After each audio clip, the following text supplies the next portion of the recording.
Assalamualaikum warahmatullahi wabarakatuh. Saya Denny Setiawan dari kelas manajemen 22DX dengan NPM 22411078. Saya ingin menjelaskan tentang definisi dari seleksi dan penempatan.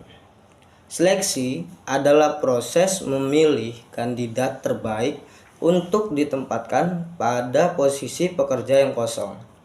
Penempatan adalah proses penempatan pegawai sesuai dengan pengetahuan, keterampilan, dan kemampuannya untuk memenuhi kebutuhan pekerjaan. Lalu ada prinsip dasar seleksi. Kebijaksanaan ketenagakerjaan pemerintah. Contoh, pemilihan umur, larangan diskriminasi berdasarkan warna kulit, agama, dan suku. Yang kedua ada spesifikasi pekerjaan. Prinsip orang yang tepat di tempat yang tepat dan orang yang tepat di belakang senjata yang tepat. Rasionalitas ekonomi, biaya waktu dan pemikiran dimanfaatkan secara efektif sehingga hasil yang efektif dapat dipertanggungjawabkan. Etika sosial, memperhatikan norma hukum, norma agama, norma budaya, dan adat istiadat masyarakat serta peraturan perundang-undangan yang berlaku di negara masing-masing.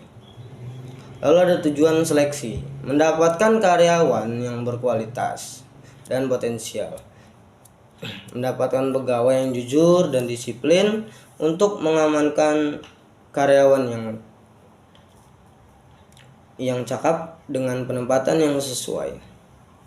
Lalu ada mendapatkan karyawan yang terampil dan antusias untuk mendapatkan karyawan yang patuh terhadap undang-undang ketenagakerjaan. Mendapat karyawan yang kooperatif untuk mengamankan karyawan yang dinamis dan kreatif, untuk mendapatkan karyawan yang inovatif dan bertanggung jawab, mendapatkan karyawan yang loyal dan berdedikasi tinggi, mendapatkan karyawan yang bekerja mandiri, mengurangi tingkat ketidakhadiran dan turnover karyawan.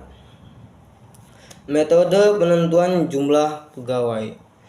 Yang pertama ada metode non-ilmiah. Dalam metode ini, jumlah karyawan yang dibutuhkan hanya berdasarkan perkiraan. Cara ini dapat mengakibatkan jumlah pegawai yang direkrut tidak mencukupi sehingga menimbulkan kerugian operasional karena tidak sesuai dengan volume beban kerja. Metode ilmiah. Dalam metode ini, jumlah pegawai yang akan direkrut ditentukan melalui perhitungan dan analisis beban kerja, dan standar kinerja analisis beban kerja adalah penentuan tenaga kerja yang dibutuhkan untuk menyelesaikan tugas dalam jangka waktu tertentu. Metode seleksi non-ilmiah. Seleksi yang dilakukan tidak didasarkan pada kriteria, standar, atau spesifikasi kebutuhan pekerjaan atau jabatan yang sebenarnya, melainkan semata-mata mengandalkan estimasi dan pengalaman. Unsur-unsur yang termasuk dalam proses seleksi adalah: yang pertama, surat lamaran yang distempel atau tidak distempel. Yang kedua ada ijazah dan transkrip sekolah. Yang ketiga ada sertifikat dan pengalaman kerja. Yang keempat ada referensi dari sumber yang kredibel. Yang kelima ada wawancara tatap muka. Yang keenam ada penampilan dan kondisi fisik pelamar. Yang ketujuh ada keturunan pelamar. Yang ke-8 ada tulisan tangan pelamar. Metode seleksi. Proses seleksi ini didasarkan pada spesifikasi pekerjaan dan kebutuhan sebenarnya dari posisi yang diisi dengan berpedoman pada kriteria dan standar tertentu, antara lain metode kerja yang jelas dan sistematis, berorientasi pada kinerja, berfokus pada kebutuhan aktual karyawan berdasarkan analisis pekerjaan, selaras dengan undang-undang ketenagakerjaan. Lalu ada kualifikasi seleksi. Yang pertama ada usia, keterampilan, kesehatan fisik, pendidikan, jenis kelamin, penampilan fisik, bakat, tingkat emosional, karakter, pengalaman kerja, kerja tim, kejujuran, disiplin, dan inisiatif dan kreativitas. Sistem prosedur seleksi. Menurut Andrew Fisicula, sistem seleksi terdiri dari pendekatan sukses heartless dan compensatory approach. Sukses dan heartless adalah sistem seleksi yang dilakukan berdasarkan urutan pengujian. Pendekatan kompensasi adalah sistem seleksi yang menghitung rata-rata nilai ujian pelamar untuk menentukan apakah mereka memenuhi standar atau tidak. Prosedur seleksi ditetapkan secara cermat berdasarkan prinsip efisiensi untuk memperoleh pegawai yang berkualitas dengan penempatan yang tepat. Langkah seleksi: menerima lamaran kerja. Yang pertama ada wawancara pendahuluan, lalu tes psikologi, yang ketiga ada pemeriksaan referensi, yang keempat ada wawancara seleksi, yang kelima ada persetujuan dari atasan langsung, yang keenam pemeriksaan kesehatan, dan yang terakhir adalah orientasi. Jenis tes masuk: yang pertama ada tes psikologi, merupakan alat tes yang mengukur atau menilai kepribadian, perangai, bakat, minat, kecerdasan, dan keinginan berprestasi yang terdiri atas tes intelijensi atau menilai kemampuan mental pelamar secara komprehensif dan logis. Tes kepribadian mengevaluasi kesediaan untuk bekerja sama, kualitas kepemimpinan, dan lain-lain. Tes bakat atau mengukur potensi kemampuan yang dapat dikembangkan.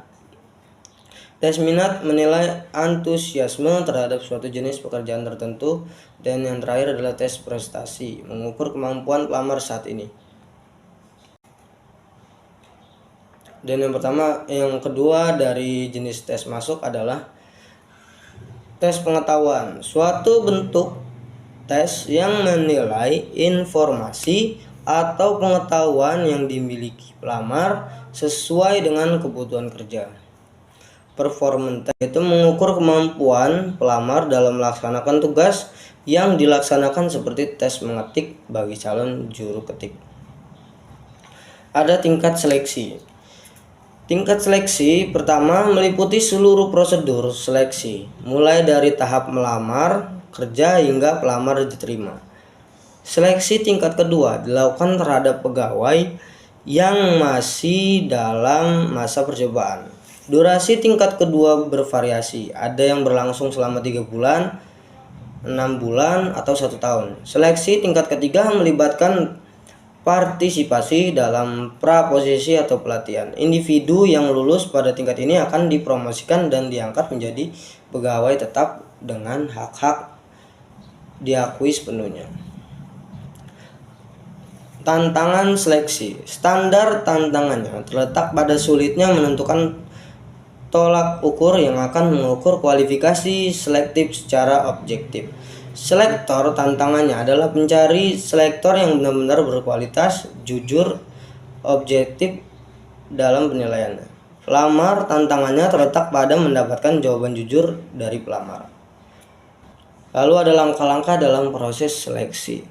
Yang pertama ada penerimaan pelamar awal, ada tes masuk, wawancara seleksi, pemeriksaan referensi, evaluasi medis atau tes kesehatan, wawancara, dan yang terakhir adalah keputusan penerimaan. Itu saja yang bisa saya sampaikan. Saya ucapkan terima kasih. Assalamualaikum warahmatullahi wabarakatuh.